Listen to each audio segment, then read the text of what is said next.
금호석유 한번 보겠습니다. 일단은 주력주의 변동성도 만만치 않기 때문에 특히 이제 거래대금이 충분히 실려 있는 기아차 같은 경우에도 만만치 않기 때문에 굳이 이 금호석유 이렇게 올려드리긴 했습니다만 매매가 원활치 않으신 분들 기준에서 굳이 들여다볼 필요가 있을까라는 생각도 해요. 일단은 시가총액이 이 조 단위 이상의 종목이기 때문에 10% 이상은 어지간해서는 따라붙지는 마시라고 설명을 드리고 있죠. 어찌됐든 뭐 지금 오늘 9시 28분 기준에서 이제 연구원이 또 올려줬고요. 금호석유에 대해서 10.28%의 기준 눌림목 나오면은 이제 뭐 꼬리가 3분의 1 지점인 27만 4천 원에 편입의 기준 설정할 수 있다. 그리고 2분의 1 꼬리 달리는 26만 9천 원에도 편입 기준 설정할 수 있다. 그리고 고점 넘길 때 기준에서는 좀 주의를 할 필요가 있다. 이렇게 올려드렸어요. 이미 이제 2월 5일 날 개장 전에 8시 53분에 금호석유 250만 주 기준 들여다볼 수 있습니다. 라고 설명을 드렸고, 이 250만 주 기준과 함께 이제 이런 기준이 되는 거죠. 이렇게 9시 10분 기준에서는 몇 주, 몇 시 기준에서는 몇 주, 뭐 이런 식으로 해서 여러분들이 들여다보실 수 있다라는 거예요. 어떤 기준? 전체적으로 거래량 수간되고 양봉이 나오는 시점에 기준에서는 들여다보실 수 있다. 그 내용을 말씀드리는 거고요. 그리고 이제 오늘 시초가가 6% 마이너스 눌림목의 기준에 3.59% 이렇게 형성돼 있었기 때문에 그 부분도. 근데 이제 KB금융 같은 경우가 개장 초의 흐름 대비해서 지금 계속 지속적인 강세인데 거래가 상당히 터져 있거든요. 미국 쪽의 그 금융주의 강세, 그리고 최근에 KB금융 우리가 2,000원 배당을 받았다 할지라도 좀 과하게 눌려있던 폭에 대한 해소, 이렇게 놓고 보셔도 크게 무리는 없을 것 같아요. 금호석유 부분 이제 마저 설명대로 차트 올려드릴 건데 2월 2일에도 좀 잡아드렸어요. 근데 2월 2일 같은 경우에 얼마에 26만 1,000원에 6% 올라와 있을 때입니다. 그러니까 이제 금호석유 같은 경우 26만 1,000원에 6% 올라와 있을 때 기준, 그리고 지금 28만 6천원인데 냅뒀더니 너가더라 하기에는 버겁다는 거죠. 그리고 이슈가 너무 커요. 경영권 문제 이슈, 변동성 뭐 이런 부분이. 그래서 결론적으로 금호석유 뭐 1월 26일에도 100만 주의 기준에서 올려드렸었고, 그리고 1월 21일에도 올려드렸었고, 이거 오늘 이제 방송에 갖고 나갈 거란 말이에요. 그럼 1월 21일, 26일, 또 2월 5일 이렇게 올려드렸는데 왜 단기 매매를 못 하시죠? 라고 질문을 드릴 겁니다. 근데 다만 이제 여러분들께 말씀드리는 것이 금호석유의 이 변동성 속에서 물론 14%까지 들어 올려 나서 연구원이 올려드리고 나서도 변동성이 더 커진 부분도 있는데, 그럼 8% 등락이란 말이에요. 근데 그게 끝과 끝을 오롯이 다 잡았을 때 8%의 기준이고, 예를 들면 이제 기아차 같은 경우에 우리가 비중을 30%를 꽉 채워놓고 있는 상태에서의 변동 기준 어떻게 잡아요? 미끄러져 내려올 때 기준에서는 뭐 유지, 그다음에 신규 편입, 그리고 이제 돌려질 때 그러면서 매매가 좀 원활하시다 하시는 분들은 고점 대비 눌림목이 나올 때 어떻게 차익 실현합니까? 그러니까 그런 부분들을 전부 이제 그 병행할 수가 있다는 거죠. 또 IT의 경우에도 마찬가지예요. 그 거래량이 안 터져 있을 때는 추세 매매로 갈 수밖에 없는데, 거래량이 많이 터지면서 변동이 확대된다면은 그런 부분에서는 따라붙을 수 있다는 거예요. 오늘 같은 경우는 이제 LG화학 시가총액 3위임에도 불구하고 사상 최대치 고점 1,500원 목전에서 눌림목이 나왔단 말이에요. 우리는 지금 이번에 편입 단가의 평균이 97만 원 수준이란 말이에요. 가장 높게 잡고 있죠. 97만 원. 수익률이 뭐 아주 높지는 않습니다만 시가총액 3위라고 가정을 했을 때 나쁘지도 않다라는 거죠. 그렇다면 오늘 극대형주 기준에서 들여다볼 수 있는 종목이 뭐가 있겠느냐라고 했을 때, 삼성전자는 사실상 추세 매매가 아니면 들어가기가 좀 애매해요.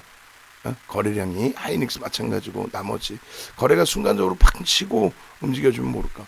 그럼 거래대금이 이 LG화학도 나쁘지 않거든요. LG화학 또 마찬가지로 기아차의 범위에서도 거래대금 거래량이 만만치 않습니다. 뭐 500만 주 기준이라서 계속 오늘 고점 10만 1,000원을 넘겨주는 흐름이 나와야 이제 변동성이 더 확대되긴 할 텐데, 그러한 흐름들. 또 이런 기준에서는 이제 분봉의 기준까지 같이 볼 수 있다라는 거죠. 그럼 결론은 이제 오늘 여러분들께 잡아드리는 범위 기준은 금호 산업은 이제 차트를 다 잘라서 올려드릴 건데, 예를 들어서 기아차의 범위의 거래량이라면은 지금 5번 봉에 거래를 실어주고 움직임을 주는데 꼬리가 달리면 안 되죠. 꼬리가 달리면 안 되고 그 다음 범위의 기준에서 기아차의 흐름도 어떻게 거래가 또 수반되면서 또 양봉이 나와야 돼요. 그러려면 이제 시장이 글로벌 시장에 맞게 지금 이제 0.9% 그래서 니케이나 일본 쪽이나 이제 호주 쪽에 맞는 변동성이 나오고 있는 건데 조금 더 움직임을 가져갈 수 있죠. 지금 뭐 일본 니케이 같은 게 1.37%의 강세니까. 그러면 이제 그런 기준의 고점 부분을 시장 고점 부분이 넘겨질 수 있고 기아차가 시가총액 이제 10위니까 이쪽의 변동성도 시장 지수에 미치는 영향력은 작지는 않습니다. 작지는 않은데 일단 분봉 기준에서 거래가 없이 시장 지수에 연동된 정도 흐름에서의 움직임이라면은 단기 공략을 못 들어가요. 거래량이 없이 움직일 때는. 근데 그게 아니라 그러니까 요 앞전 범위죠. 요런 때는 더 싸게 살 수 있다 할지라도 거래가 없는 5MA, 20MA 거래량도 수반되지 않은 그런 흐름이기 때문에 못 따라붙는다면은 지금의 범위는 따라붙을 수 있죠. 근데 다만 다음번 지금의 기준과 그 다음번에 거래량이 또 20만 주씩은 터져줘야 돼요. 이 20만 주가 터져주려면 아무래도 99,500원, 10만 원까지 다시 한번 치고 들어올려야 20만 주 이상의 거래량과 함께 양봉의 기준이 나옵니다. 그렇지 않고 눌리면은 다시 관망인 거죠. 나는 좀 더 들여다보겠다. 빨리 들어가고 싶다. 1분봉. 1분봉에서 거래량이 터지면서 흐름이 나올 때. 지금은 눌려져 있죠. 그러면 관망. 단기적인 관점에서 들여다보신다고 한다면. 그래서 이처럼 금호석유가 아니더라도 변동의 기준을 잡을 수 있는 종목군들이 있다라는 거예요. 충분히 대형주에서. 뭐 LG화학 마찬가지고 또 하나솔루션의 경우도 이제 잠시 거래가 주춤했는데 프로그램 쪽 매수와 UBS 쪽의 매수 수반돼 있고 거기에 이제 21선 공방입니다. 21선 공방 속에서 거래량이 600만 주 정도만 나와줘도 좋거든요. 그리고 이제 스타트 거래량이 되니까 그러면 다음 주 월요일 날도 또 보실 수 있단 말이에요. 그럼 하나솔루션, 그러니까 지금 거래대금이 형성되어 있는 기준에서는 IT 쪽은 거래대금이 다소 이제 제한적인 상태에서의 추세니까 추세 매매. 두 번째 기준에 이제 LG화학은 거래대금이 수반되어 있는 상태에서 사상 최대치 고점을 향하고 있는 흐름. 그리고 세 번째 기준은 자동차 업종에서 이제 기아차의 분봉 기준에 거래량이 5분봉 기준에서 20만 주씩 터지면서의 흐름이 연출이 됩니다. 거기까지. 그리고 이제 금융지주사의 거래량이 오래간만에 터져 있는데 많이 오른 거 아니냐? 아니, 21선 공방에서의 흐름인데 여기서 또 붙을 수 있어요. 말씀드린 것처럼 거래대금이 형성되어만 있다면 충분합니다.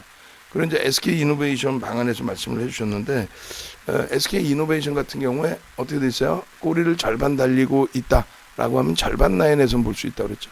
어차피 시장 전체를 놓고 보는 거고 주봉월봉상으로는 뭐 버겁지 않다라고 말씀드렸어요. 오히려 이제 월봉의 목표가 설정 범위 가져갈 수 있고 왜 순간적으로 많이 밀렸느냐 8%까지 그거는 뭐 솔직히 얘기하면 저도 모르는데 전화해서 물어본 게 아니잖아요. 다만 이제 추정할 수 있다는 거죠. 왜 밀렸니라고 했을 때 추정의 범위는 일단은 단기적으로 이제 1월 이후에 상당히 가파르게 올라왔던 부분이 있고 두 번째 기준은 이제 SK 그룹주들에 대한 이슈들이 이제 뭐 많이 있어요. 성과급에 대한 이슈도 있고 또 신규 IPO 진행하는 이제 업체도 있고 그러다 보니까 뭐 여러 가지 변동성을 줄 만한 이슈들은 많이 있는데 결론적으로 운봉이 떨어져 있을 때 잡아내는 게 아니고요. 만약에 이제 관심을 가지고 들여다보시는 경우라면은 절반의 기준, 오늘의 절반의 기준. 그럼 SK이노베이션의 절반의 기준을 확인을 한다면 이렇게 놓고 보실 수 있죠. 매직 계산기 기준에서 096770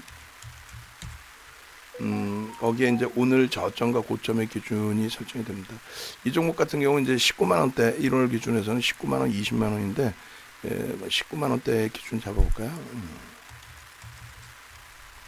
19만 원대 이제 매입가의 기준이고 뭐 어마어마하게 올라와 있는 거죠. 화학 쪽의 기준에서 정유화학. 절반 고가와 저가, 시가와 저가 뭐 이렇게 잡아도 되고요. 어찌됐건 절반을 되돌리는 기준이 30만 5,500원의 기준입니다. 거기가 이제 지지되느냐를 보시고 지금 보면 어떻게 해요? 그러면 30만 7,500원 편입, 30만 5,000원 이탈 시 손절.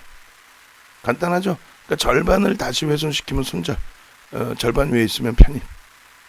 그리고 이제 주봉월봉에서 나쁘지 않으니까 추세 매매로 접근범위 가져가도 돼요. 자, 정리해 드립니다. 일단은 그 단기 쪽의 성향에서 SK 이노베이션의 이 절반의 기준이 30만 5,500원의 기준이니 여기에 30만 5천 원을 기준점으로 잡고 이탈되면 정리 위쪽에 올라서 있을 때는 단기 공략 편입 기준 설정 범위 가져갈 수 있다. 그렇게 하고 이제 주봉 월봉의 기준이 결코 나쁘지 않다라는 거죠. 주봉과 월봉의 기준이 나쁘지 않기 때문에 추세 매매까지도 진행을 하실 수 있는 위치로 그렇게 설정을 할 수 있겠습니다. 그래서 11월 이후에 이제 거의 그냥 오픈 종목으로만 들여다보고 있었는데 11시 29분 현재 기준에 일봉 기준에서 얼마? 30만 5천 원 지지 확인. 편입가는 그러니까 금호석유 같은 경우에도 뭐 여러 가지로 볼 수 있는데 경영권 이슈 부분의 변동성으로 보기에는 좀 버거울 수 있다라는 거죠. 그래서 오히려 이제 이런 쪽 거래대금 거래량 실려 있고 변동이 있는 쪽 이런 쪽의 기준이 오히려 긍정적으로 해석할 수 있는 범위가 됩니다. 기아차 99,000원까지 올라와요. 오늘 우리는 잘 편입을 단행을 했습니다. 그죠? 금호석유 다시 보고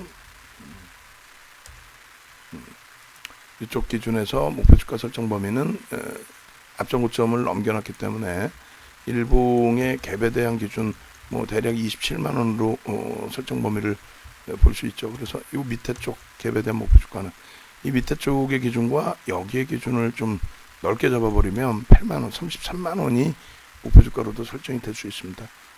그죠? 그렇게 되고 그 정도 33만 원 금호 석유의 기준. 다만 무리수를 둬서 쫓아가진 않는다. 거기까지. 개장 전에 올려드린 종목군들이라서 뭐 금호석유 같은 경우에 그 전에 이제 뭐 1월 달에도 계속 올려드린 종목이라서